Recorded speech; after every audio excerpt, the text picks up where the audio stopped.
चुकी है, मर्द भी बेहया तो औरत भी बेहया। अब जाहिर सी बात है, मर्द जैसा हो तो औरत भी वैसी मिलेगी। एक जगह अखबार में निकला, जिसकी 3 बच्चे हों उसको 30,000 रुपये मिलेंगे। आपने सुना होगा, जिसके 3 बच्चे हो उसको कितने मिलेंगे? 30,000 रुपये गवर्नमेंट की तरफ से। शौहर बीवी के पास गया, का मोहतरमा कोई बात आपस में छिपनी नहीं चाहिए। बोला ये तो ठीक है। बोला गवर्नमेंट की तरफ से पेपर में ऐलान निकला, जिसके 3 बच्चे उसको 30,000 रुपया मिलेंगे। तो हमारे पास 2 ही बच्चे हैं। तो बोला एक दिन में बच्चा कहां से पैदा करूं? तो शौहर कहता मैं तुमसे कोई बात छिपाना नहीं चाहता हूं, तुम्हारी गैर मौजूदगी में भी मैं चक्कर चला रहा था। मेरी एक गर्लफ्रेंड है, उसके साथ भी मेरा एक बच्चा है, उसको ले आता हूं। 30,000 मिलेंगे, तुम भी खुश मैं भी खुश, और आपस में एक दूसरे को बात बता देनी चाहिए, छिपाने नहीं चाहिए। बोला ठीक है, जाओ लेकर के आओ। जब याद नहीं गया उस बच्चे को लाने के लिए और लेकर के आया, तो घर से एक दूसरा बच्चा गायब। आदमी पूछता बच्चा कहाँ गया? औरत जवाब देती जिसका था वो लेकर के चला गया, क्योंकि पेपर उसने भी पढ़ा हुआ था, उसको भी मालूम था। क्या मतलब? जब तुम किसी गैर लड़की के साथ तुम चक्कर चला सकते हो, तो क्या तुम्हारी बीवी किसी गैर के साथ चक्कर नहीं चला सकती? जब तुमने कहीं गैर के साथ चक्कर चलाया, वहां तुम्हारे बच्चे तो यहाँ पे किसी और के बच्चे, उसने अपना बच्चा लेकर के चला गया। मेरे भाइयों, बेहयाई की हद देखो, इंतहा देखो। यहाँ मर्द भी जिनाकारी में मुब्तला है, तो औरत भी जिनाकारी के अंदर मुब्तला है। भाई भी गैर काम के अंदर गलत कामों में मुलविस है। उसी कॉलेज के अंदर उसकी बहन भी पढ़ती है, उसकी बहन को मालूम है मेरा भाई का चक्कर फलां लड़की के साथ चल रहा है, उसको मालूम है मेरा भाई उस लड़की के साथ जाकर के पार्कों में मिला करता है, और वही बहन अपने भाई के लिए वो लव लेटर पहुंचाया करती है, मैसेज पहुंचाया करती है। जाहिर सी बात है, तेरी बहन तेरी करतूत और तेरी एक्टिविटी को देख रही है, तो वो बहन हयादार होगी कि बेहयादार, तुम ही फैसला कर सकते हो। अब आप ऐसा काम कर रहे हैं तो आपकी बहन कैसा काम करेगी? इस वजह से कुरान तो चीख चीख करके कहता है, अलम यअलम बि अन्नल्लाह यरा। ओ लोगों, क्या तुम इस बात से बेखबर हो कि अल्लाह ताला वो तमाम काम को जानता जो तुम कर रहे हो, देख रहा है जो तुम कर रहे हो। अल्लाह का पावर जानने की कोशिश करो। अल्लाह के पास तमाम के तमाम खजाने की चाबियां हैं। व इंदहु मफातिहुल गैब ला यअलमुहा इल्ला हु व यअलमु मा फिल बर्रि वल बहरि व मा तस्कुतु मिन वरक़तिन इल्ला यअलमुहा। हाँ, उस अल्लाह के पास गैब की तमाम के तमाम चाबियां मौजूद है।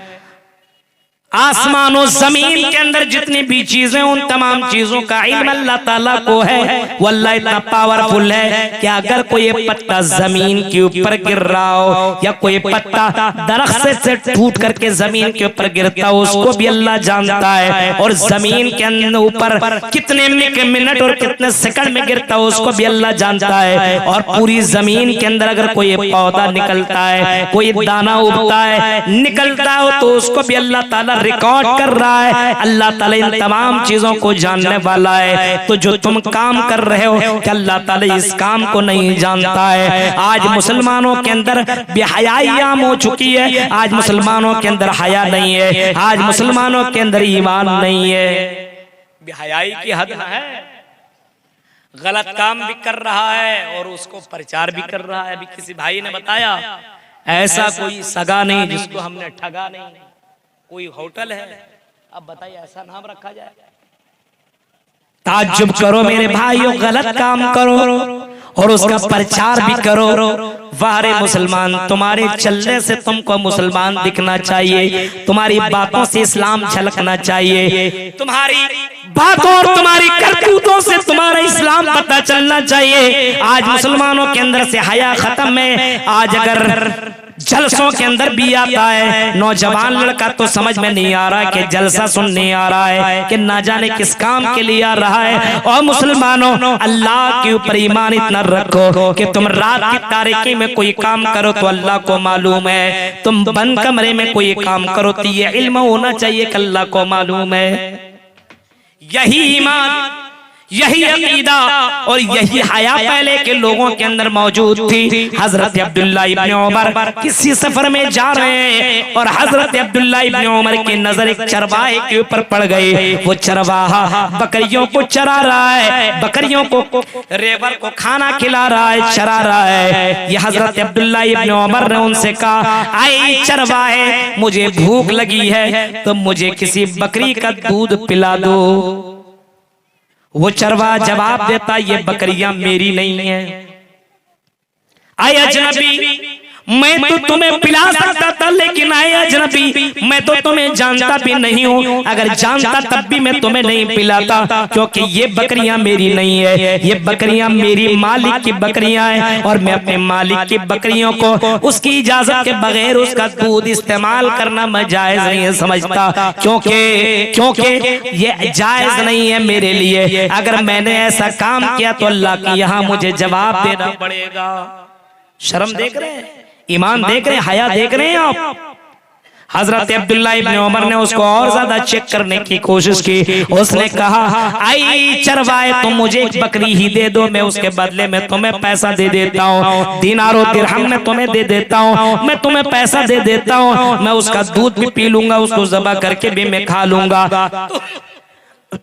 तुम अपने मालिक से बता देना किसी भेड़िया ने बकरी को उठा करके ले गया, मैं उसकी हिफाजत न कर सका, तुम भी खुश, मैं भी खुश, तुम्हें भी पैसा मिल जाएगा, मुझे बकरी मिल जाएगी। उसने कहा, फ़अैन अल्लाह, आई अजनबी ये बताओ फिर अल्लाह कहाँ है? क्या अल्लाह को ये इल्म नहीं होगा? क्या अल्लाह हमारी इस हरकत को रिकॉर्ड नहीं करेगा? क्या अल्लाह हमारी इस एक्टिविटी को रिकॉर्ड नहीं करेगा? हजरत अब्दुल्ला इब्न उमर ने देखा और ताज्जुब किया कि जंगल में रहने वाला एक चरवाहा अल्लाह से इतना ज्यादा डर रहा है। जंगल में रहने वाला एक चरवाहा इतना ज्यादा डर रहा है, उसे इस बात से डर है कि अगर आज मैंने बकरी बेच दी तो अगर मेरे मालिक को पता नहीं चलेगा तो मेरे मालिक का जो मालिक अल्लाह है उस मालिक को तो पता चल जाएगा। आज नहीं तो कल मेरी मौत हो जाएगी, कल कयामत के दिन में अपने रब को कौन सा मैं चेहरा दिखाऊंगा। हजरत अब्दुल्ला इब्न उमर ताज्जुब करने लगे और हजरत अब्दुल्ला इब्न उमर जब वापस लौटे और अपने यहाँ पहुंचे तो उन्होंने उस गुलाम को ढूंढने के लिए अपने सिपाहियों को भेजा, अपने लोगों को भेजा। जब हजरत अब्दुल्ला इब्न उमर ने उसको तलाश करवाया, जब उसको पा लिया तो उसके मालिक से उसको आजाद करवा दिया, पैसा रकम दे करके उसको आजाद करवा दिया। और उस गुलाम से हजरत अब्दुल्ला इब्न उमर कहने लगे, आए अब्दुल्ला इब्न उमर सुनो। हजरत अब्दुल्ला इब्न उमर कहने लगे, आए गुलाम, तुम्हारे एक जुमले ने तुम्हें गुलामी से आजाद कर दिया, एक जुमले ने। फ़अैन अल्लाह, अल्लाह कहाँ है? आज हम कोई गलत काम कर लेंगे तो अल्लाह कहाँ है? अल्लाह तो देख रहा है। एक जुमले ने तुम्हें आजाद कर दिया। ऐ गुलाम, अगर इसी जुमले के ऊपर तुम कायम रहे, यही ईमान और यही भरोसा और यही अकीदा तेरे जिंदगी में हमेशा रहा, तो याद रखना तुम जहन्नम से भी आजाद हो जाओगे। आई चरवाहे, इसी के ऊपर अगर तुम डटे रहे तो अल्लाह ताला तुम्हें जहन्नम से भी आजाद कर देगा। मेरे भाइयों, पहले के लोग अल्लाह से शर्माते थे, अल्लाह से हया करते थे और अल्लाह के ऊपर इतना ईमान था कि बंद कमरे के अंदर और चरवाहे जंगलों के अंदर भी अल्लाह से डरा करते थे। आज तो मुसलमान मस्जिदों में भी नहीं डरता है, आज तो मुसलमान जलसा और दीनी मजालिस के अंदर भी नहीं डरता है। आज मुसलमान डरता नहीं बल्कि डराता है। और मुसलमानों, जरा तसव्वुर करो, आज अगर अपने मस्जिद के अंदर मोबाइल छोड़ करके चले आओ और थोड़ी देर के बाद जाकर के देखो तो आपके मस्जिद के अंदर आपका मोबाइल गायब, और ऐलान करो किसने मोबाइल लेकर के गया है, कोई भाई लेकर के गया हो तो मोबाइल ला करके दे दो, मैं तुम्हें इतना इनाम दूंगा, आपको मोबाइल मिलेगा। ईमान के साथ बचाना, ईमान के साथ बताइए, अगर आप अपने मोबाइल को मस्जिद में रख करके चले जाएं तो आपको मोबाइल मिलेगा। मेरे भाइयों, हमारा ईमान और हमारी हया इतनी कमजोर है कि हम लोगों से तो डरते लेकिन अल्लाह से नहीं डरते, अल्लाह से हया नहीं करते। मेरे प्यारे साथियों, अगर अपने घर को खूबसूरत बनाना हो तो अपने घर के अंदर हया पैदा करो। माँ कानल फहशु फी शैइन इल्ला शानहु व माँ कानल हयाउ फी शैइन इल्ला ज़ानहु। घर को अगर खूबसूरत बनाना हो तो अपने घर के अंदर हया पैदा कर, अपनी बेटियों के अंदर शर्म व हया पैदा कर, अपनी बेटियों के अंदर दीनदारी पैदा कर, अपने बेटियों के दिलों के अंदर अल्लाह का डर पैदा कर। आपकी बेटियां अगर दीनदार हो जाए, हयादार बन जाए तो आपका घर खूबसूरत हो जाएगा। अपने घर के अंदर मार्बल लगाओ, एसी लगाओ, अपने घर के अंदर तरह तरह के ट्यूबलाइट लगाओ, लेकिन आपके घर के अंदर बेहयाई हो, आपकी लड़कियां बेपर्दा हो करके घूमे, आपका नौजवान लड़का अपने जिस्म का फोटो डाल करके यूट्यूब के अंदर उसको शेयर करे। मेरे प्यारे भाइयों, तो आपका वो घर आपको दिखने में खूबसूरत जरूर लग रहा है, लेकिन वो घर बेहया, वो घर हया वाला नहीं, वो घर मेरे भाइयों खराब घर है। उस घर को अल्लाह के नबी सल्लल्लाहु अलैहि वसल्लम ने फरमाया उस घर के अंदर आपको सुकून नहीं मिल सकता है। आज हमारे घरों के अंदर बेहयाई आम हो चुकी है। बाप मोबाइल में देख रहा हो, मोबाइल में लगाया हो, बीवी भी उधर है, बेटी भी उधर है, जवान लड़का भी वही मौजूद है और देख रहा। अब जाहिर सी बात है, जब बाप देखेगा तो बेटा छोड़ेगा। बाप गलत काम कर रहा तो ऑटोमेटिकली बेटा भी गलत काम करेगा। इस वजह से मेरे भाइयों, तसव्वुर करो, अल्लाह के नबी जो इतने हयादार थे, जो एक कुंवारी लड़की से भी ज्यादा हया किया करते थे। मोहम्मदुर रसूलुल्लाह की जीवनी के अंदर अल्लाह के नबी की एक बेटी पैदा हुई। अल्लाह के नबी की चार बेटियां हैं, उनमें से एक बेटी फातिमा भी है। फातिमा बिनते मोहम्मद जब अल्लाह के नबी सल्लल्लाहु अलैहि वसल्लम की जिंदगी को देखा तो अल्लाह के नबी की ये बेटी इतनी ज्यादा हयादार बन गई, इतनी ज्यादा हया वाली बन गई, इतनी ज्यादा शर्म वाली बन गई और अल्लाह से इतना ज्यादा डरने वाली बन गई। जब इंतकाल का वक्त आया, जब मरने के करीब पहुंचने लगी, तो वो ये फातिमा बिनते मोहम्मद सल्लल्लाहु अलैहि वसल्लम अपने शौहर हजरत अली से कहती हैं, आई मेरे शौहर, जब मेरा इंतकाल हो जाए तो दिन के उजाले में दफन मत करना, बल्कि रात की तारीकियों में मुझे दफन करना। अली ने पूछा, आई मेरी बीवी फातिमा, बताओ रात की तारीकी में तुझे दफन क्यों करूं? जवाब में फातिमा कहती हैं, ऐ मेरे शौहर, कहीं दिन के उजाले में मेरे जिस्म के ऊपर कभी किसी नौजवान की अगर नजर पड़ गई, तुम रास्ते में लेकर के चलो, और मेरी जिस्म को अगर कोई मर्द देख ले तो मैं कल कयामत के दिन अपने रब को मैं क्या जवाब दूंगी? ये मोहम्मद रसूलुल्लाह की बेटी का ये हाल है। मेरे भाइयों, आज हमारा आलम ये है कि आज हमारी बेटियां बेपर्दा होकर के घूमा करती है, लेकिन हमें जर्रा बराबर अफसोस तक नहीं है। क्यों? क्योंकि हमारे अंदर हया नहीं है। अल हया वल ईमान कुरिना जमीअन, दोनों के दोनों मिले हुए। आई मुसलमानों, अगर तुम अल्लाह से नहीं डर रहे हो उसका मतलब तेरी जिंदगी में हया नहीं है। और अगर तुम अल्लाह से डर रहे हो, शर्मा रहे हो, कोई काम करने से तुम्हें शर्म आती हो, तो मेरे भाइयों ये समझो तेरे पास ईमान है, तेरे पास हया है, और हया ये ईमान का एक हिस्सा है। मेरे प्यारे साथियों, जरा तसव्वुर करो, गौर करो, अल्लाह के नबी जनाब मोहम्मद रसूलुल्लाह सल्लल्लाहु अलैहि वसल्लम सफा एक जगह जा रहे हैं। आपका गुजर एक अंसारी कबीले के सामने से हुआ और आपकी नजर एक आदमी के ऊपर पड़ी। आपने देखा कि वो आदमी अपने भाई को डांट रहा है, और डांट इस वजह से रहा है क्योंकि उसका भाई बहुत ही ज्यादा हयादार था, बहुत ही ज्यादा शर्म किया करता था, बहुत ही ज्यादा शर्माता था। अल्लाह के नबी ने उसको डांटते हुए देखा तो अल्लाह के नबी ने फरमाया, दाहो, ऐ मेरे भाई, अपने भाई को तुम डांटना बंद करो, अपने भाई को मत डांटो। फ़इन्नल हया मिनल ईमान, क्योंकि हया ईमान का एक हिस्सा है, ईमान ही में से एक जुज़ है। अगर हया है तो ईमान है, इस वजह से अपने भाई को डांटने की जरूरत नहीं है। अगर ये शर्म कर रहा है तो समझ लो इसके पास ईमान मौजूद है। आज हमारे पास हया कहाँ है? आज देख रहे हैं बेहयाई की इंतहा। आज बीच चौराहे के ऊपर गाना लगाता है।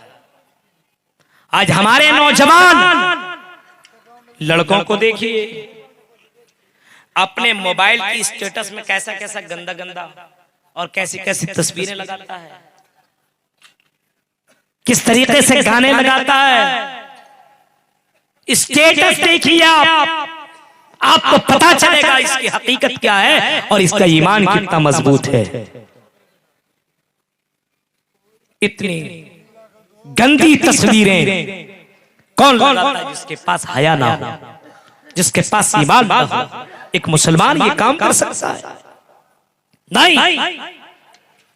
मेरे भाइयों, इसी वजह से हजरत लुकमान अलैहिस्सलातु वस्सलाम ने अपने बेटे को नसीहत करते हुए फरमाया था, ए मेरे बेटे, जहां कहीं भी रहना, इस बात के ऊपर तुम्हें यकीन होना चाहिए, भरोसा होना चाहिए कि अल्लाह ताला तुम्हारी हरकतों को रिकॉर्ड कर रहा है और कल कयामत के दिन याति बिहल्लाह, तुम्हारी हरकतों को कल कयामत के अल्लाह ताला लेकर के आएगा, लेकर के आएगा। ऐ नौजवानों, आज हमारे अंदर बेहयाई आ चुकी है। इसका मतलब हमारे पास ईमान नहीं है और जिसके पास ईमान नहीं है वो जन्नत में नहीं जाएगा। चंदा जितना देना दे लो, ईमान के बगैर ला यदखुलूनल जन्नह, जन्नत में जा ही नहीं सकता है। जिसके पास ईमान ना हो, ईमान के बगैर जन्नत में जा नहीं सकता। नेकी करने वाले हमारे बहुत से गैर मुस्लिम मौजूद हैं। नेकी करते भी ठंडी का मौसम आ रहा, बहुत से हमारे गैर मुस्लिम भाई कंबल बांटेंगे, कंबल बांटेंगे। ये नेकी का काम नहीं है। बहुत से गैर मुस्लिम भाई हमारे मुसलमानों के गैर मुसलमानों की मदद करेंगे, गरीबों की हेल्प करेंगे। क्या ये नेकी नहीं है? नेकी तो जरूर है, लेकिन ये नेकी कयामत के दिन काम आने वाला नहीं है, क्योंकि उसके पास ईमान नहीं है, वो अल्लाह से नहीं डरता है, अल्लाह से नहीं डरता है। नेकी कर रहे हो ऐ जलसा जुलूस में, रात के 12 बजे 2 बजे चंदा देने वालों सुनो, क्या तुम्हारे पास हया है? क्या तुम्हारे पास ईमान है? तुम चंदा दे रहे हो लेकिन तेरे पास ईमान नहीं है। रात के 2-2 3-3 बजे तक तकरीरें सुन लेने के बाद तुम फजर की नमाज न पढ़ो, तुम अपनी बेटियों को न संभालो, तुम अपने बीवियों को पर्दा में न रखो। मेरे भाइयों जरा तसव्वुर करो, ये चंदा तो बहुत से गैर मुस्लिम भाई भी दे दिया करते हैं, लेकिन मेरे भाइयों आपके अंदर हया होनी चाहिए, क्योंकि अल्लाह के नबी सल्लल्लाहु अलैहि वसल्लम हयादार थे और बहुत से सहाबा से गुजरे हैं, बहुत से सहाबा से गुजरे हैं जो अल्लाह से इतना ज्यादा शर्माया करते थे, इतना ज्यादा हया किया करते थे, इतना ज्यादा शर्माया करते थे मेरे भाइयों के अपनी बात को दूसरे के सामने बयान करने से दूर रहते थे, गलत बात नहीं बोल सकते थे, इतने ज्यादा शर्म वाले लोग मौजूद थे। आज हमारे यहाँ तो दूसरे के सामने अगर बात न की जाए तो खाना ही न पचे, यह हाल है। ताज्जुब करें आप, गौर कीजिए। ऐ सोनापुर के लोगों, अल्लाह से हया करो जो अल्लाह हमारी हर रिकॉर्ड कर रहा है हमारी बातों को।